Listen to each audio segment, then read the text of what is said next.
হযরত wise আল Qarni যখন আমার নবীজির কাছে চিঠি লিখলেন, আমার নবীজি ওয়াইস আল কারনীর চিঠির উত্তর দিয়া পাঠাইলেন, ওয়াইস আল কারনী রে, আমি নবীজির খেদমতে আসার চাইতে তোমার মায়ের খেদমত করাটাই অনেক বেশি জরুরি। সুবহানাল্লাহ। সম্মানিত প্রিয় মুসলমান ভাইয়ারা আমার, হযরত ওয়াইস আল কারনী হযরত ওমর রাদিয়াল্লাহু তাআলা আনহু যখন এই কথা শুনলেন, সঙ্গে সঙ্গে হযরত ওমর বলেন, ওয়াইস আল কারনী, তোমার মায়ের তুমি খেদমত করেছো, এতদিন পর্যন্ত তোমার মায়ের কি অবস্থা? হযরতে ওয়াইস আল কারনী বলেন, আমিরুল মুমিনিন, আমার মা যদি এখনো পর্যন্ত জীবিত থাকতো হজেও তো আসতে পারতাম না। কথা বলেন ঠিক কি? আমি রসুলের সাথেই তো দেখা করতে পারিনি, হজে কিভাবে আসতাম? হযরতে ওমরকে জানাইলেন, আমিরুল মুমিনিন, এই যে কিছুদিন আগে আমার মা দুনিয়া ছেড়ে বিদায় নিয়েছেন, এই কারণে আমি হজে আসার সুযোগ হয়েছে। হযরতে ওমরকে জানায় দিলেন, আমিরুল মুমিনিন, আমার মায়ের খেদমত যখন আমি করেছি, আমার মায়ের খেদমত করেছি, আমার মা সব সময় আমার জন্য দোয়া করেছেন, আল্লাহ আমার ওয়াইস আল কারনীকে তুমি মুস্তাজাবুদ দাওয়া বানায় দাও, মানে এমন বানায় দাও, এমন বানায় দাও, আমার সন্তান যদি তোমার কাছে যা দোয়া করে ওই দোয়া তুমি কোনোটা ফিরাইয়া দিবে না, সব দোয়াগুলো তুমি আল্লাহ কবুল করে নিবা। সুবহানাল্লাহ। নবীজি আমার ইন্তেকালের আগে ওমরকে বলছেন, ওমর শোনো, এই যে আমার একজন পাগলা ভক্ত আছে, আমার একজন পাগল আছে, যার নাম হলো ওয়াইস আল কারনী, বাংলায় তাকে আমাদের গ্রামের মানুষেরা বলে ওয়াইস করণী, আছে না নাই? নবীজি আমার হযরতে ওমরকে বললেন, ওমর, আমার একজন পাগল আছে, আমার একজন আশেক আছে, যার বাড়ি হলো ইয়ামানের কর নামক এলাকায়, ওই পাগলটার সাথে এখনো পর্যন্ত আমি নবীর সাক্ষাৎ হয় নাই। হযরত ওমরকে বললেন, ওমর, কোনদিন যদি ওই পাগলের সঙ্গে তোমার দেখা হয় তাহলে তার কাছ থেকে একটু দোয়া নিয়ে নিবা, কারণ হলো ওই বান্দার, ওই পাগলের হাতখানাকে যিনি কবুল করেছেন তিনি কে? আল্লাহর নবীর সাহাবীদের মর্যাদা বেশি নাকি সাধারণ মানুষের মর্যাদা বেশি? আল্লাহর নবীর সাহাবীদের মর্যাদা বেশি, কারণ একজন নবীর, একজন সাহাবীর মর্যাদা এত এত এত বেশি, এই পুরা পৃথিবীর সব ওলি আল্লাহ গাউস কুতুব এক পাল্লায়, আরেক সাহাবীর মর্যাদা আরেক পাল্লায়, ওই এক সাহাবীর মর্যাদা বেশি ভারী হয়ে যাবে। সুবহানাল্লাহ। একটা ঘটনা বলি, হযরত ইমাম শাফি রহমাতুল্লাহ, চারটা মাযহাব নাম, হানাফি, শাফি, হাম্বলি, মালিকি। ইমাম শাফি রহমাতুল্লাহ আলাইহির কাছে এক বেচারা এসে প্রশ্ন করছে যে, ইমাম, আচ্ছা বলেন তো, হযরতে ওমর ইবনে আব্দুল আজিজের মাকাম বেশি নাকি হযরতে মুয়াবিয়ার মর্যাদা বেশি? বুঝতে হবে, হযরতে মুয়াবিয়া রাদিয়াল্লাহু তাআলা তিনি হলো সাহাবী, তিনি কোরআন শরীফ লিখছেন, এই যে আমরা কোরআন শরীফ পড়ি না, তিনি কোরআন শরীফ লেখার কাজ করছেন। সুবহানাল্লাহ, আল্লাহ কত সৌভাগ্য দিয়েছে। আর ওমর ইবনে আব্দুল আজিজ রহমাতুল্লাহি আলাইহি তিনি হলেন তাবি, মানে নবীজিকে দেখেন নাই, সাহাবীদেরকে দেখছেন। হযরত মুয়াবিয়ার আমলে কি হয়েছে, হযরত হুসাইন রাদিয়াল্লাহু তাআলা শাহাদাত বরণ করছেন, মর্মান্তিক ঘটনা হয়েছে, নবীজির নাতি শাহাদাত বরণ করছেন। এটা একটা দুর্ভাগ্যজনক ঘটনা, একটা ঝামেলার ঘটনা। ওই হযরত মুয়াবিয়ার আমলে অনেক ঝই ঝামেলা হয়েছে, ফিতনা হয়েছে। আর হযরত ওমর ইবনে আব্দুল আজিজের শাসন আমল অনেক ভালো চলছে। তাহলে শাসন আমল যদি ভালো চলে তাহলে তো রাজার কি হয়, সুনাম হয়। কথা ঠিক কিনা? যে অমুকের শাসন আমলটা কি ছিল, খুব ভালো ছিল, বেচারা খুব ভালো দেশ চালাইছে। তো জিজ্ঞেস করছে ইমাম শাফি, তাহলে হযরত মুয়াবিয়ার শাসন আমলে খুব ঝামেলা হয়েছে, কিন্তু ওমর ইবনে আব্দুল আজিজের শাসন আমলে ঝামেলা হয় নাই, তাহলে এখন শ্রেষ্ঠ কি? প্রশ্নটা বুঝে আসছে?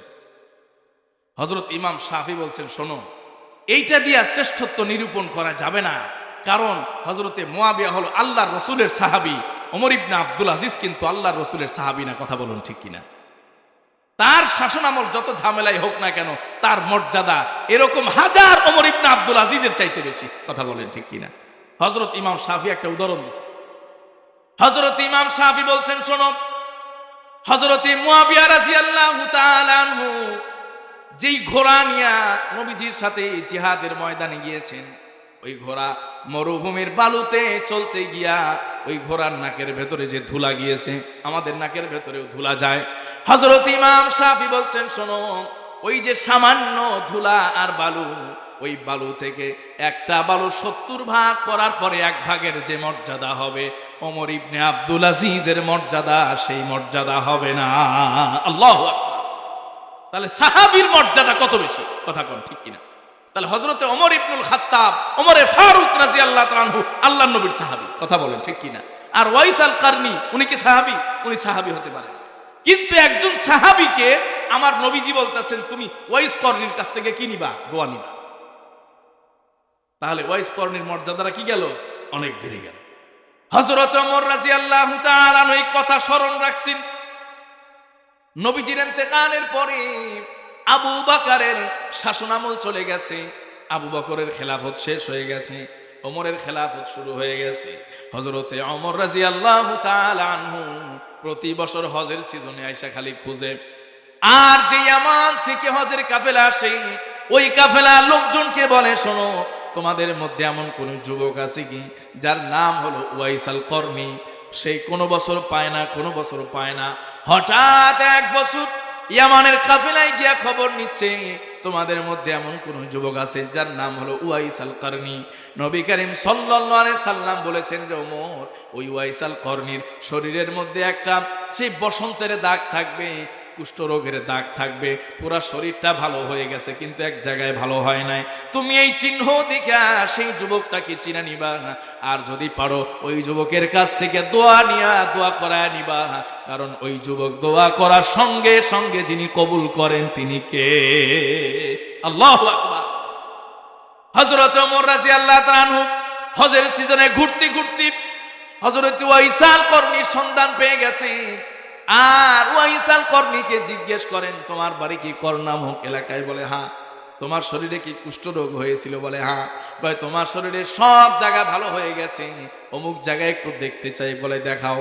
দেখাইলেন, দেখুন ওই জায়গাটা এখনো পর্যন্ত ভালো হয় নাই। এই আলামত যিনি বলে গিয়েছেন তিনি হলেন আমার নবীজি সাল্লাল্লাহু আলাইহি ওয়াসাল্লাম। হযরতে ওমর রাদিয়াল্লাহু তাআলা আনহু এই যে হযরতি ওয়াইস আল করনিকে পাওয়ার সঙ্গে সঙ্গে বলতেছেন, ওয়াইস আল করনি একটা কথা আমি তোমাকে প্রশ্ন করতে চাই। আমার নবীজি ইন্তেকালের আগে আমাকে বলে গেছেন যে ওমর, ওই ওয়াইস আল করনি নামক যুবকের কাছ থেকে দোয়া নিয়ে নিবা। এখানে তো আল্লাহর নবীর অনেক সাহাবী আছে, আবু বকরের কথা বলেন নাই, উসমানের কথা বলেন নাই, আলীর কথা বলেন নাই, আবু হুরায়রার কথা বলেন নাই, হযরতে বেলালের কথা বলেন নাই। কত বড় বড় সাহাবী রয়ে গেছেন, কথা বলুন ঠিক কিনা?